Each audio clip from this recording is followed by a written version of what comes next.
konten biar yang diskusinya juga enak. Aku akan share screen.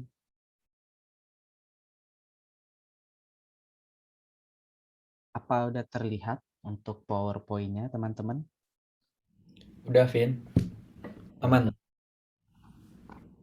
Oke, oke. Jadi aku dapat tema dari Koabet.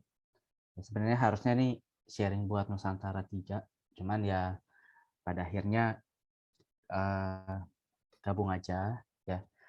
Eh, Teman-teman yang buat di Nusantara 3 itu kan dari kemarin tuh belajar bagaimana aku bisa memakai pikiran, perasaan. Lalu sekarang di pembahasan yang ketiga adalah bagaimana aku bisa mengambil satu keputusan ya. How do I make a decision? Bagaimana aku bisa mengambil satu keputusan. Sebenarnya itu rangkaian daripada tema mengenal siapa manusia, yaitu siapa aku di hadapan Tuhan dan di hadapan sesama, teman-teman. Nah, aku mau ajak kita diskusi, cuman karena terbatas waktu, jadi teman-teman bisa tulis di kolom chat aja. Ya kalau ada yang berani mungkin boleh unmute, langsung ngomong ya. Bagaimana sih cara kamu mengambil satu keputusan dalam suatu masalah? Jadi ketika teman-teman diperhadapkan satu masalah nih, masalah apapun, ya apapun, entah mungkin pekerjaan, entah mungkin studi buat teman-teman yang masih studi, entah mungkin keluarga, ya kalian diperhadapkan satu masalah begitu. Lalu keputusan apa yang harus kalian ambil?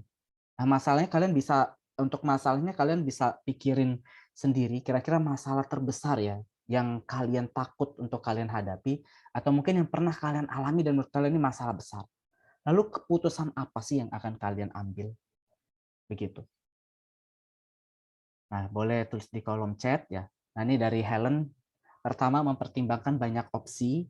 Kedua, cari opini dari orang lain. Lalu dihitung benefit dan ya keuntungan atau resikonya ya. Nah, pikirin konsekuensinya dulu dari menarik. Uraikan masalahnya. Oke. Yang lain ada lagi? Bagaimana cara kamu menghadapi mengambil satu keputusan dikala teman-teman tuh ada dalam satu masalah? Ditulis. Oke, ada lagi?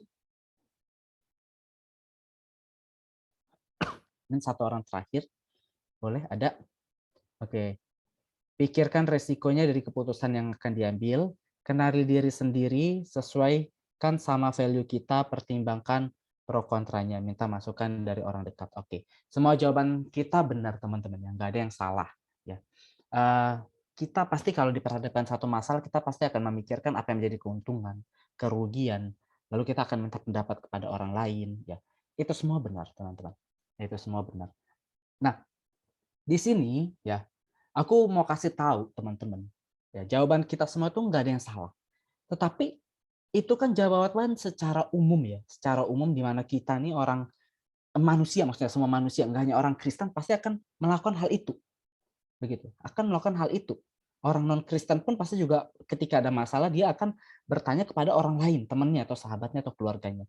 Ketika dia ada masalah dia pasti akan memikirkan keuntungan kerugiannya, apa dampaknya. Itu pasti, itu semua orang umum. Nah, lalu bagaimana dengan orang Kristen sendiri, teman-teman? Nah, pengambilan keputusan dalam apapun ya, dalam apapun, entah ada masalah atau enggak ada masalah ya, pokoknya yang namanya pengambilan keputusan itu mencakup dua pertanyaan ini. Pertama, itu siapakah manusia di hadapan Tuhan Allah? Dan yang kedua, apa yang menjadi tujuan hidup manusia? Karena segala keputusan itu, ya kita akan memberikan sebuah keputusan itu berdasarkan dua jawaban ini. For example gini ya, kita tadi bilang secara umum gini ya, kalau ada masalah, kita pasti akan cenderung memikirkan keuntungan atau enggak kekurangannya ya. Ya dong, kerugiannya apa, keuntungannya apa. Kenapa kita memikirkan itu? Karena kita punya tujuan, benar nggak? Apapun, bukan hanya masalah ya, atau misalnya kita diperhadapkan pada pilihan apapun nih, kita harus memilih begitu kan. Milih pacar, milih pasangan hidup, milih apalagi milih karir, milih sekolah ya. Kita pasti ada tujuannya. Makanya kita bisa memikirkan apa yang menjadi keuntungan, apa yang menjadi kerugian, seperti itu. Makanya pengambilan keputusan itu pasti mencakup dua pertanyaan ini, teman-teman. siapakah kita ini di hadapan Tuhan Allah? Lalu yang kedua, apa sih tujuan hidup manusia itu sendiri? Makanya kalau kita belajar pengambilan keputusan, sebenarnya itu nanti sebenarnya itu kita belajar ya, bagaimana kita nih mengarahkan kehendak. Karena keputusan itu adalah kehendak. Kita memutuskan berarti kita berkehendak. Ya. Kita mutusin untuk masuk sekolah A, berarti kita berkehendak masuk sekolah A. Kita putusin untuk masuk ke kantor A, ke kantor B, berarti kehendak kita di kantor B. Ya, kita memutuskan untuk menjalin hubungan suami istri sama dia, begitu. Berarti itu itu adalah kehendak kita. Ya. Makanya pengambilan keputusan itu pasti berkaitan dengan kehendak, teman-teman. Nah, oleh karena itu Kejadian 1 ayat 26, aku yakin teman-teman pasti udah baca ayat ini, atau mungkin di khotbah-khotbah sebelumnya, teman-teman udah dengar. Tapi aku mau tekankan lagi di sini, teman-teman. Ya, ketika Tuhan menciptakan manusia, ya, Tuhan Allah itu berfirman, baiklah kita, K ini huruf besar. Ya, maksudnya apa? Apakah Tuhan kita lebih dari satu? Tuhan kita ya, Tuhan Allah itu trinitas, ada Allah Bapa, Anak, dan Roh Kudus. Ya, lalu ini ayat sedang diskusi di mana Tuhan Allah bersama Allah Bapa di surga bersama dengan Allah Anak, ya, Yesus Kristus, dan juga Roh Kudus, dan juga ada para malaikat begitu. Nah, orang Yahudi memahami ini bukan cuma Allah Tritunggal doang, tapi ada malaikat juga. Ya. Apakah berarti nanti malaikat yang menciptakan manusia? Nah, nanti di ayat 27 baru dibilang, maka Tuhan yang menciptakan. Jadi bukan malaikat, Tuhan. Tapi dalam penciptaan manusia, ada dewan, namanya dewan ilahi. Ya, ada perundingan. Nah, ini makanya kenapa manusia itu makhluk berharga. Karena ketika Tuhan Allah menciptakan manusia, itu ada rapat besar di surga. Jadi nggak sembarangan Tuhan iseng-iseng ciptain kok Abed nih, yaudah iseng-iseng deh, gue nggak ada kerjaan. Nambahin aja satu manusia namanya Abednego Stephen gitu ya. Nanti nambahin lagi deh Yoel, ya, tambahin lagi deh JJ Ongko, ya iseng-iseng. Enggak. Semua ada tujuannya. Dirapatin dalam dewan ilahi. Pasti ada pertimbangannya. Nanti kalau manusia jatuh dalam dosa gimana Tuhan? Kalau ini bagaimana? Semua itu udah dalam rapat dewan ilahi. Nah, di dalam rapat itu dibahaslah ini.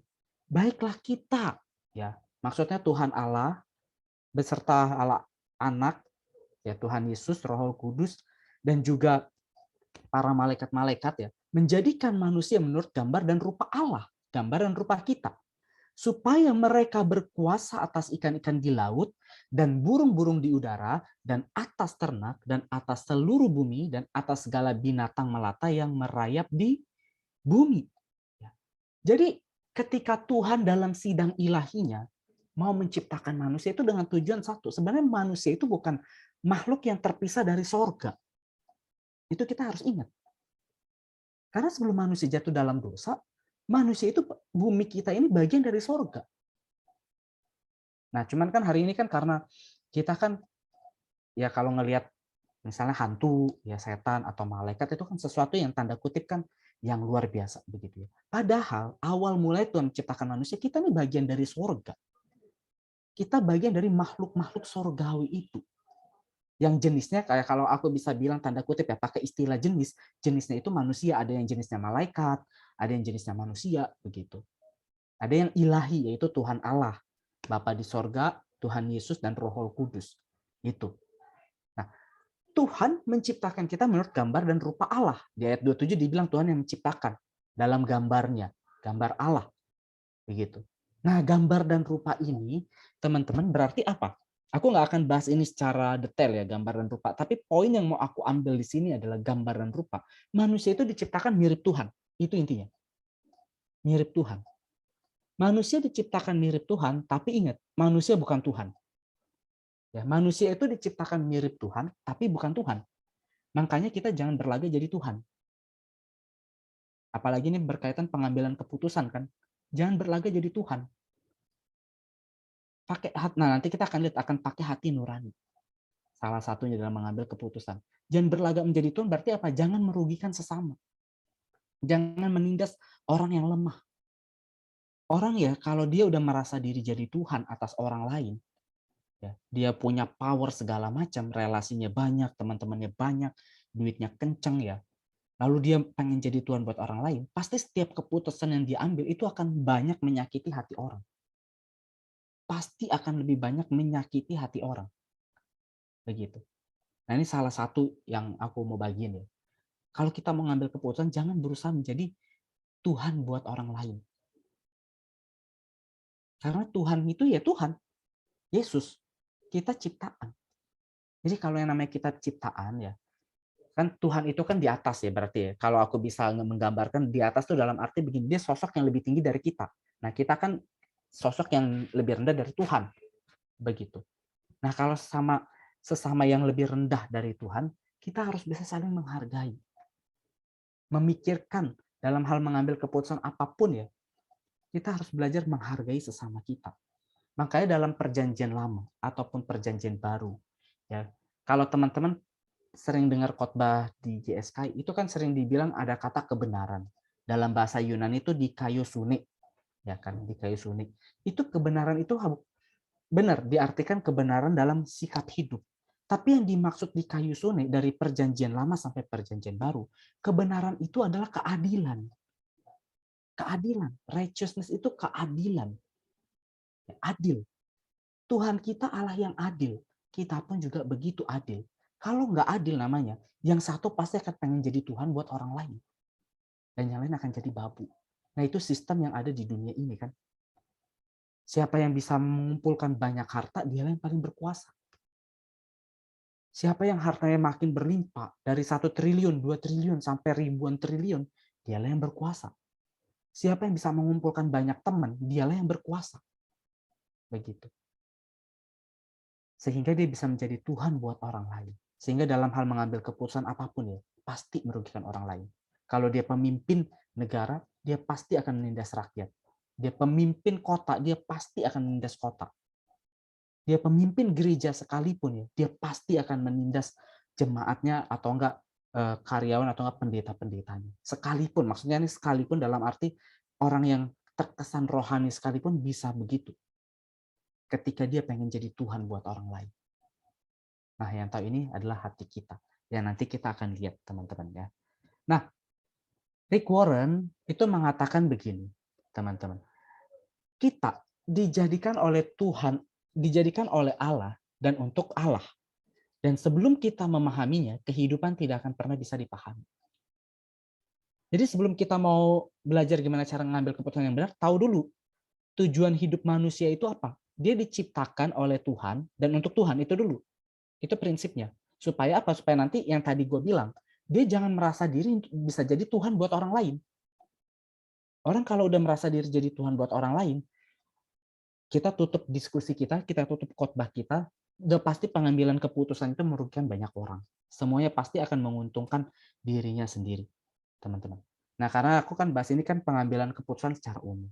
Nah, ini ada sebuah katekismus. Katekismus ini pengajaran agama Kristen. Ini zaman dulu sebenarnya. Katekismus Westminster, dari kota Westminster, salah satu kota di Eropa. Ini katekismus zaman dulu. Aku ambil ini karena menurut aku bagus. Ya, sesuai dengan tema hari ini. Pertanyaan pertamanya, berarti pertanyaan pembuka. Kenapa kok dimulai pertanyaan dan jawaban, Kak? Ya karena memang zaman dulu metode belajarnya adalah tanya jawab. Gitu. Jadi ini sekitar tahun 1500-1600-an. Kalau teman-teman pernah ke Eropa, ya yang ada kesempatan ke Eropa, harusnya tahu kota ini Westminster ya. Ya ini zaman dulu itu cara mengajarnya adalah tanya jawab. Makanya pendidikan agama Kristen zaman dulu tuh tanya jawab begitu. Yaitu metode yang berlaku zaman itu. Ya zaman hari ini beda. Ya, kita jangan terapkan itu. Tetapi prinsipnya kita ambil. Nah, jadi pembukaannya tuh katekismus ini bilang gini, apakah ya, tujuan utama keberadaan manusia? What is the chief end of man? Ya, aku suka kata chief end ya. Chief end itu apa ya dalam bahasa Indonesia kok Abed? Chief end. Yang utama bukan sih? Benar ya? Chief end. Mirip-mirip kali ya. Ya, mirip-mirip ya. Ya, itu. Nah, jawabannya adalah man chief end is to glorify God and to enjoy him forever ya. Tujuan utama manusia adalah memuliakan Allah dan menikmati dia selama-lamanya. Memuliakan berarti meninggikan ya. Ya karena kenapa ditinggikan ya? Karena dia Tuhan. Kita ciptaan. Intinya begitu. Ya, harus tahu dulu, ini nih, ini dasarnya dulu. Berarti kita ada itu ciptaan. ada di atas kita yang lebih tinggi, Sang Pencipta, dan kita harus memuliakan Dia, kita harus meninggikan Dia. Begitu. Nah, teman-teman, sebelum kita lanjut lagi, ya, aku mau ajak kita diskusi kelompok. Nggak tahu memungkinkan nggak? Harusnya memungkinkan ya. Tapi nggak usah deh, nggak jadi deh. Ini takutnya nggak keburu. Nah, apa sih yang menjadi tujuan hidup teman-teman di dunia ini? Lalu bagaimana cara teman-teman tuh memuliakan Tuhan melalui tujuan kehidupan teman-teman di bumi ini? Misal begini, tujuan hidupku atau panggilan hidupku adalah seorang pendeta atau guru, ya, pengajar umat begitu. Oh, gimana caranya memuliakan Tuhan? Oh, caranya berarti ya kalau namanya pendeta atau guru umat begitu ya. Guru umat tuh guru jemaat maksudnya ya, ngajarin Alkitab. Berarti hidupnya harus sesuai dengan Alkitab begitu. Terus mengembangkan diri ya dan lain sebagainya. Nah, teman-teman gimana? Teman-teman gimana? Kalau ada yang berani boleh tulis di kolom chat, kalau enggak juga nggak apa-apa ya. Sekedar buat perenungan aja ya. Apa sih yang menjadi tujuan hidup teman-teman? Lalu cara kalian memuliakan Tuhan tuh lewat tujuan hidup kalian tuh gimana? Nah, kita tahu ini dulu. Karena ini pertanyaan tadi yang di awal kan. Satu dari dua pertanyaan supaya kita bisa tahu gimana caranya mengambil keputusan dengan tepat, teman-teman. Ya. Kalau misalnya ada yang, Kak, gue masih bingung nih tujuan hidup gue apa? Nah, itu yang harus dicari tahu. Yaitu ada temanya sendiri tentang menemukan tujuan hidup. Tapi aku rekomendasi, ya bisa baca bukunya Rick Warren tentang purpose driven life, ya itu bagus banget. Ya, teman-teman pasti udah tahu. Yang belum baca atau belum punya, kalian bisa beli ya. Itu bagus ya untuk tahu tujuan hidup manusia itu apa sih. Bahasanya juga sederhana dan itu enak buat direnungkan.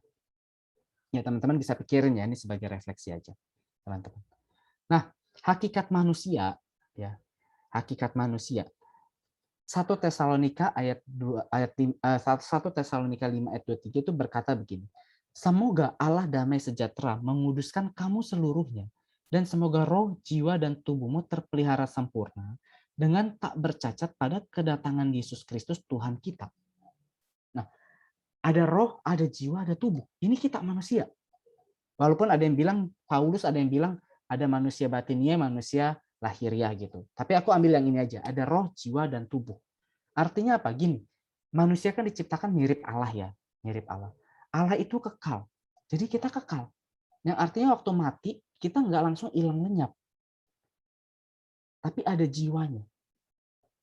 Gue dengar kesaksian banyak orang ya, dan gue rasa ini gue lebih percaya yang ini daripada kesaksian waktu dia mati tiba-tiba ngelihat gerbang atau apa gitu. Gue lebih percaya yang ini. Jadi ada beberapa ada kesaksian yang bilang waktu dia meninggal gitu ya, dia tiba-tiba kayak ngelihat tubuhnya tergeletak, jadi terpisah gitu. Nah, gue lebih percaya begitu. Karena dalam diri kita ada roh, ada kesadaran kan, ada kesadaran.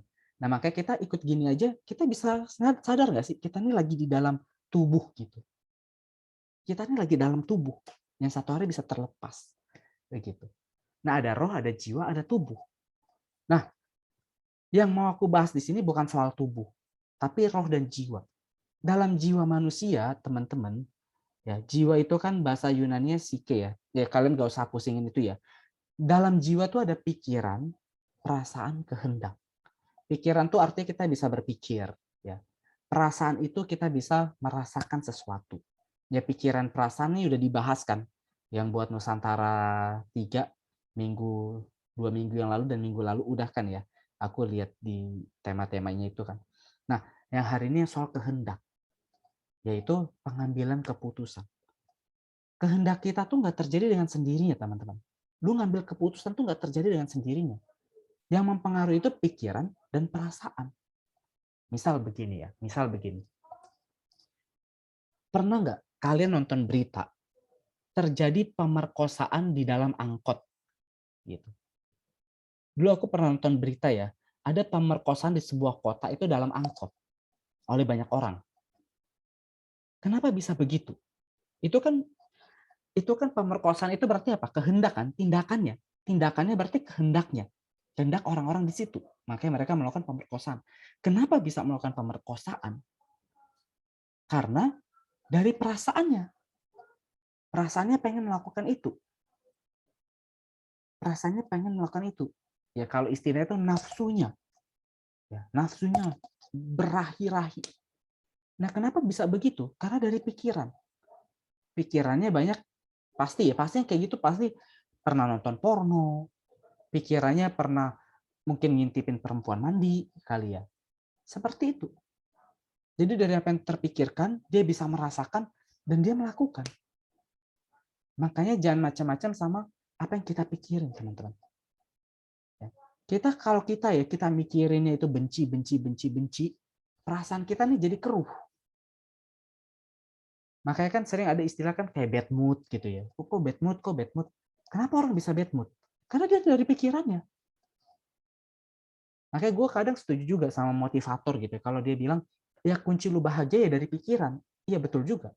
Sampai ada bukan mengendalikan pikiran begitu ya. Ya setuju juga. Ada setujunya juga ya. Dalam arti semuanya dimulai dari pikiran. Kenapa bisa bad mood dari pikiran lu? Bete mulu. Lu mikirin. Misalnya lu kesel sama orang, lu pikirin terus. Akhirnya satu hari lu bad mood. Satu hari bad mood. Ada temen datang gitu ya.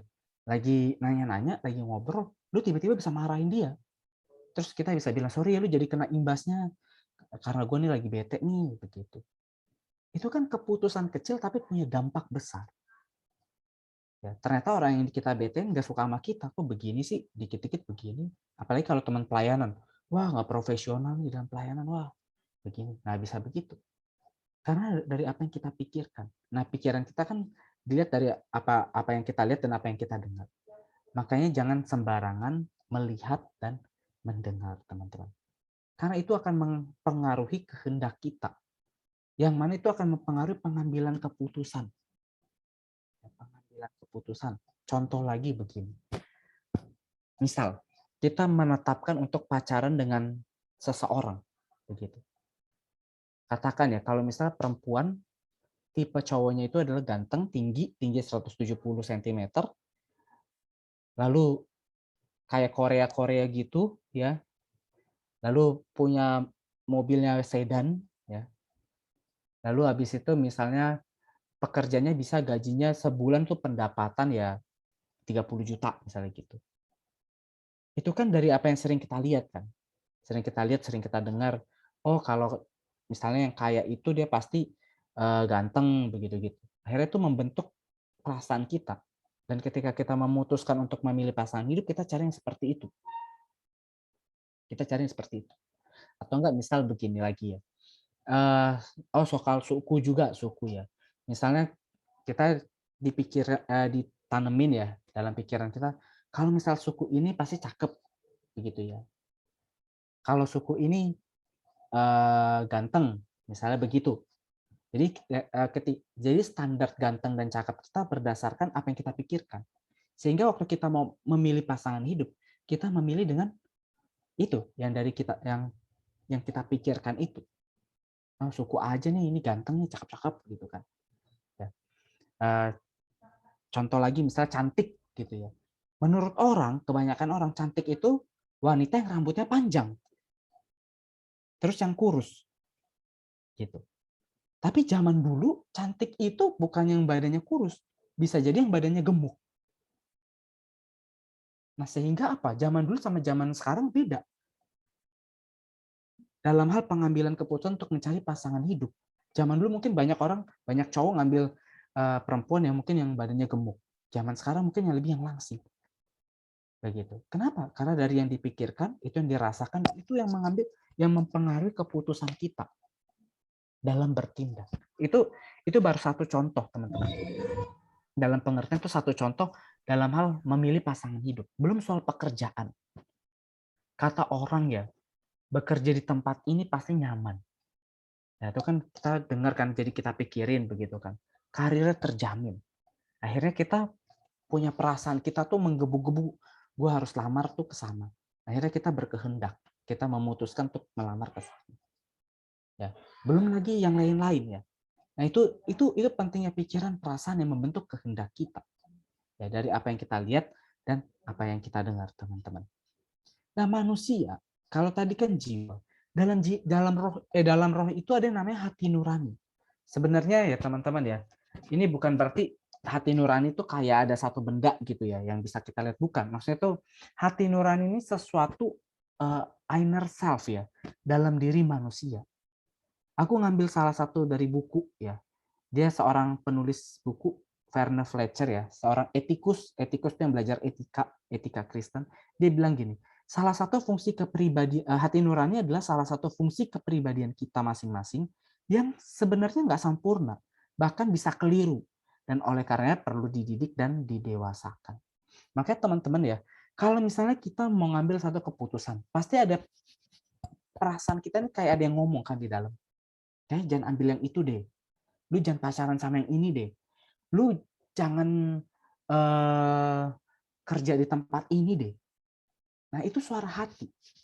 Ya, arti suara hati itu maksudnya suara dari dalam diri manusia. Nah, menurut penulis buku, hati nurani itu sebenarnya nggak sempurna. Kok nggak sempurna? Ya, buktinya orang bisa salah. Orang bisa salah karena ikutin suara hatinya. Nah, suara hati itu jadi begini, pikiran, perasaan itu membentuk dari apa yang kita pikirkan itu akan membentuk ini hati nurani kita. Nah, hati nurani itu yang akan mendorong kita, teman-teman, dalam memutuskan kehendak itu sendiri, dalam memutuskan pengambilan satu keputusan. Nah, makanya dibilang hati nurani perlu dididik. Caranya gimana? Nah, ini firman. Ini yang membedakan orang Kristen dengan orang non-Kristen. Ada value-value-nya dalam hal pengambilan keputusan yang akan berbeda. Ya. Makanya perlu belajar firman. Lewat khotbah, baca Alkitab. Baca Alkitab tuh memang terkesan udah sering dibilangin berapa kali sama pendeta, ya banyak pendeta, pembicara. Ya. Tetapi itu salah satu yang penting dalam kehidupan manusia. Baca Alkitab. Ya. Karena dari situ akan membentuk hati nurani kita. Ngerti nggak ngerti, baca dulu aja. Gitu. Jangan sampai kita bisa punya waktu banyak baca novel, baca komik, ya, atau baca berita, tapi untuk baca Alkitab aja satu pasal ya, itu rasanya udah ngantuk banget. Apalagi satu perikop udah ngantuk, aduh itu keterlaluan. Satu judul gitu, satu perikop tuh satu cerita gitu, satu judul udah ngantuk, aduh itu keterlaluan banget. Nah, itu yang akan membentuk hati nurani kita, teman-teman. Itu yang akan membentuk hati nurani kita. Nah, makanya dalam pengambilan keputusan ya, hati nurani yang diterangi oleh firman Tuhan, itu yang harusnya menjadi dasar dalam pengambilan keputusan kita. Hati nurani yang diterangi oleh firman Tuhan, itu harusnya menjadi dasar dalam pengambilan keputusan kita. Nah, pengambilan keputusan ini, itu harus punya satu tujuan, yaitu memuliakan Tuhan atau memuliakan Allah. Maka dari itu dalam pengambilan keputusan, kita harus memikirkan secara matang ya, segala konsekuensi dari keputusan yang kita ambil. Itu yang tadi teman-teman jawab. Dan apakah tindakan itu menyenangkan hatinya Tuhan atau memuliakan Tuhan atau enggak? Gitu. Karena berkaitan dengan tujuan hidup. Tujuan hidup kita apa? Memuliakan Tuhan atau enggak? Memuliakan Tuhan tuh gampangnya gini, teman-teman. Gampangnya gini. Lu waktu diperhadapkan pada satu pilihan ya, lu bisa mikirin, gue ngelakuin ini Tuhan senang atau enggak? Nah, lu dengerin dari suara hati. Ya. Suara hati yang udah diterangi firman. Maksudnya diterangi itu dari kebiasaan kita belajar firman, merenungkan firman Tuhan, berdoa, itu yang akan membentuk suara hati nurani kita. Begitu. Itu akan membentuk suara hati nurani kita. Aku sengaja pakai gambar ini nih. Kalau teman-teman lihat di pinggir ini kan gambar patung ya, patung filsafat, orang mikir. Ini orang Yunani zaman dulu, bukan orang Kristen yang belajar filsafat. Mereka itu banyak berpikir, banyak merenung begini. Dalam mengambil satu keputusan aja bisa berpikir. Apalagi orang Kristen. Cuma yang membedakan adalah dalam pengambilan keputusan orang Kristen itu hati nuraninya yang bekerja. Yang udah diterangi sama firman Tuhan supaya keputusan yang diambil itu memuliakan Tuhan atau menyenangkan Tuhan. Itu di situ. Dengan kata lain di sini ya, baru kita balik ke awal tadi. Manusia itu benar-benar mirip Tuhan, sepikiran dengan Tuhan, seperasaan dengan Tuhan, dan sekehendak dengan Tuhan. Maksudnya, Tuhan senang, kita senang. Tuhan berduka atau Tuhan sedih, kita ikut berduka, kita ikut sedih. Jangan sampai ya, Tuhan berduka karena ngelihat perilaku orang lain atau teman kita itu yang buruk, amoral, melanggar pelanggaran. Tapi kita justru kita senang karena dia teman kan. kita melakukan dosa ini bersama dia, kita senang. Begitu. Wah, kita nggak sama-sama kayak Tuhan. Kita nggak sepikiran Tuhan. Tuhan berduka, kita nggak ikut berduka, kita ikut senang. Atau nggak, jangan sampai kita berduka karena satu hal, tapi justru Tuhan senang di situ. Misal, ya, dalam hal pengambilan keputusan, ternyata kita salah ambil keputusan. Sorry, bukan salah ambil keputusan ya. Maksudnya gini, dalam hal pengambilan keputusan, ternyata keputusan kita ambil itu nggak sesuai dengan kemauan kita. Tapi terpaksa kita ambil itu. Nah, kita percaya ada seizin Tuhan di situ. Lalu kita berduka. Tapi ternyata melalui peristiwa itu, kejadian yang nggak enak katakanlah ya, dengan keputusan terambil itu, Tuhan lagi mau mendidik kita. Di situ Tuhan senang. Nah, cuma karena kita nggak peka, kita berduka mulu. Hasilnya apa? Proses pendidikan Tuhan itu stop. Kita nggak meresponi dengan baik. Kita nggak dibentuk Tuhan. Begitu. Nah, ini yang harus kita pahami, teman-teman. Nah, memang untuk tahunya gampang ya, kita tahu hal ini. Cuman yang susah itu waktu kita mempraktekkannya hari demi hari. Ya. Karena ya balik lagi, tadi lagi, apa yang kita anggap ini bahagia belum tentu itu dianggap Tuhan bahagia. Apa yang Tuhan anggap bahagia belum tentu itu kita anggap bahagia. Nah, itu kan susah. Apalagi keputusan yang mendatangkan kenikmatan dalam hidup kita. Tapi itu tidak Tuhan kehendaki. Wah, itu kan susah untuk kita menundukkan diri dalam kemauannya Tuhan, teman-teman. Itu kan susah. Nah, makanya supaya kita bisa menundukkan diri ya dalam pengambilan keputusan biar sesuai kehendak Tuhan dan meninggikan nama Tuhan, menyenangkan hati Tuhan, memuliakan Tuhan. Hati nuraninya yang dibentuk. Dari apa? Isi apa yang kita lihat, apa yang kita dengar tuh kita pilih-pilih. Kita pilih-pilih. Tadi gue ngobrol ya sama beberapa teman dosen ya, pagi-pagi kita ngobrol, cerita begitu kan. Ya kenapa ya pendeta tuh bisa jatuh misalnya di dosa seks, kan paling banyak di situ ya. Gue selalu bilang ke mahasiswa gue yang teologi yang gue ajar ya, dosa yang nggak bisa diampuni jemaat untuk pendeta tuh satu, moral seks. Pendeta nyolong duit, jemaat bisa ngampuni. Pendeta misalnya korupsi, jemaat bisa ampuni. Pakai narkoba, jemaat ampuni. Tapi kalau udah jatuh ke moral seks, udah susah diampuni. Tuhan ngampunin, tapi jemaat kan belum tentu. Susah. Jadi ibarat kata udah rintis pelayanan capek-capek jadi gereja besar, pendeta besar, hanya karena 5 menit jatuh, ya udah, ya hilang, mamanya bisa hilang. Itu fakta yang kita pasti teman-teman lihat lah, bukan cuma aku lihat begitu. Jadi tanya kenapa bisa begitu ya? Nah, bisa begitu. Ya karena hati nuraninya. Sampai pernah ngobrol ya, wah tapi ini kan istrinya cakep loh, istrinya cakep. Di sosmed selalu bahasnya tentang keluarga, tapi gue juga gak nyangka ya, bisa begitu. Di sosmed sama foto sama istri, sama anaknya, istrinya padahal cakep juga, begitu ya. Tapi ternyata bisa jatuh dalam hal moral seperti itu. Kenapa? Dari nurani. Makanya teman-teman, jangan ketipu sama sosmed. Sosmed itu yang membentuk figur kita. Makanya kenapa gue di sosmed ya, kalau teman-teman lihat Instagram, gue tuh paling posting tuh kalau misalnya hal-hal yang natural aja. Misal gue nonton apa bioskop atau apa, ya kalau gue suka gue posting gitu ya. Ya tapi tentu dijaga juga. Jangan sampai misalnya ya jadi batu sandungan buat orang. Misalnya makan gitu ya. Makan makanan, kita suka posting makan makanan mulu ya. Terus orang lihat kok pendeta atau pelayan Tuhan kok postingan makanan semua. Kan jadi batu sandungan ya, jangan gitu juga. Ya. Tetapi bukan berarti kita membuat diri kita gitu di sosial media supaya orang taunya, oh ini nih dia nih yang rohani, tapi kelakuannya nggak rohani. Karena gue suka lihat di sosial media sekarang gitu. Orang sekarang mau paling gampang memang bener deh. Lu kalau mau terkenal atau dapat duit tuh jual agama. Gak cuma agama yang kita lihat yang di luar sana yang katanya demo-demo, Kristen pun bisa gitu. Tanpa lu sekolah Alkitab pun, lu postingan-postingan lu di sosial media, entah mungkin di Reels IG, atau di mana foto-foto, segala sesuatu yang rohani, lu pasti bisa jadi figur yang rohani, tanpa lu harus sekolah agama. Itu kan membentuk seperti itu sosial media. Tapi kelakuannya belum tentu bisa seperti itu. Baik gitu. Nah, makanya gimana? Biar kita itu bisa selaras sama Tuhan. Dari hati nuraninya yang dibentuk. Lewat dari apa yang kita lihat, ya, apa yang kita dengar. Itu jangan sembarangan. Ya. Lihat misalnya, lihat Instagram gitu. Nggak masalah lihat Instagram, nonton nonton bioskop ya atau nonton apa kayak Netflix, nggak masalah. Tapi kalau misalnya ya contoh misalnya gini, kita nonton film misalnya drama Korea gitu ya. Lalu kita tahu nih ya, kita nih lagi masa-masa pertumbuhan menuju ke dewasa. Kita tahu kalau kita tuh kayak kelemahan kita ngelihat misalnya cowok cewek ciuman begitu. Kan ada di drakor kan ada begitu.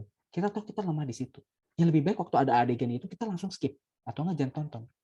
Kalau nggak apa? Walaupun katakan ya, mungkin 10 detik atau mungkin 5 detik aja, itu akan ada di pikiran kita dan hasilnya itu membentuk apa? Hati nurani kita. Sehingga apa? Waktu orang saya pacaran katakan, oke udah ciuman lah. Oh nggak apa-apa dong kak. Kan yang lain juga begitu. Kenapa bisa begitu? Karena yang dia lihat seperti itu. Begitu. Tapi ada orang misalnya dia nggak pernah ngelihat orang pacaran tuh sampai kayak ciuman atau pegangan tangan. Jadi begitu dia lihat dia kayak pegangan tangan aja gitu ya. Wah ini udah nggak boleh nih begitu. Karena dia nggak pernah melihat hal yang seperti itu. Makanya dijaga mata, telinga kita tuh harus dijaga. Ya, tapi kan daging Kak ya susah ya. Mau gimana? Balik ke keputusan masing-masing kita. Kita mau atau enggak. Kalau misalnya kita bahkan ya lemah misalnya lihat makanan begitu ya. Dikit-dikit kalau lihat sosial media makanannya enak-enak ya kita bisa beli hamburin uang seperti itu. Ya misalnya kita lihat YouTube, isi YouTube kita misalnya makanan semua, ya kita bisa skip nggak? Ya walaupun misalnya tampilin di kan kalau kita buka YouTube biasanya di berandanya itu kan ada tampilan video rekomendasi. Biasanya kita subscribe atau enggak yang sering kita lihat. Begitu. Misalnya kalau gue contoh ya, gue tuh buka YouTube sering lihat kayak misalnya khotbah, ya. Terus yang kedua itu film, trailer film, sama anime begitu ya, anime. Jadi biasanya kalau buka sama lagu. Jadi biasanya kalau buka YouTube yang muncul selalu 4 gitu kan. Nah kalau misalnya kita katakan kelemahannya makanan begitu ya. Nah misalnya direkomendasikan gitu ya sama sosial media, wah ini makanan enak. Yang kita udah tahu kita lemah di situ, kita pasti gampang beli makanan hingga menghamburkan uang begitu. Ya kita bisa skip nggak? Bukan salah ya, bukan salah berarti lihat makanan doang salah, nggak salah. Tapi yang jadi yang kurang baik itu ya, gue bilangnya kurang baik aja deh.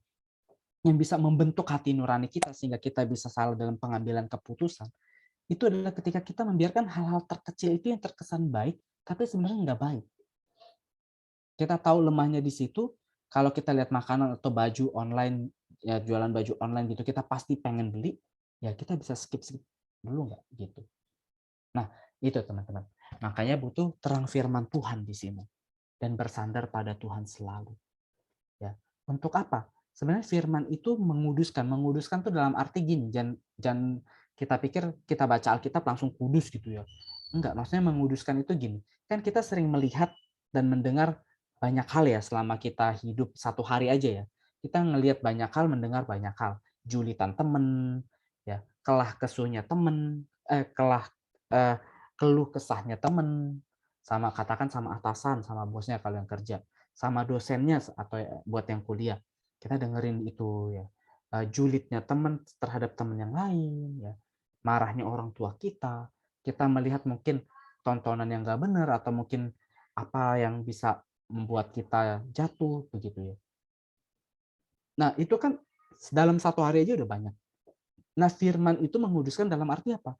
Waktu kita baca firman, itu yang mengisi pikiran dan perasaan kita. Sehingga hal-hal yang tadinya nggak baik ini masuk, ya misal kita satu hari dengar julitan teman buat yang kerja ya tentang bosnya. Wah, julitin bos mulu ya. Kita kalau nggak pernah baca Alkitab, nggak pernah belajar firman, sorry ya, nurani kita bakal kayak dia loh. Sehingga keputusan kita ya nanti apa? Kita akan julid lagi tentang bos kita. Kita akan julid lagi tentang teman kita. Itu keputusan kita ambil. Ya. Nah, makanya butuh firman yang menerangi itu, teman-teman. Ya. Nah, sharing aku sampai di sini ya. Sharing aku sampai di sini. Kita bisa diskusi ya. Tanya jawab, teman-teman. Oke. Gimana? Apakah dia mau tanya?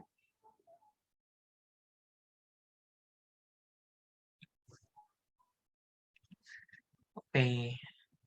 sebelumnya terima kasih banyak untuk Kak Davin atas sharing-nya. Nah, sebelum kita masuk ke Q&A, teman-teman kita itu dulu yuk, dokumentasi dulu bareng-bareng.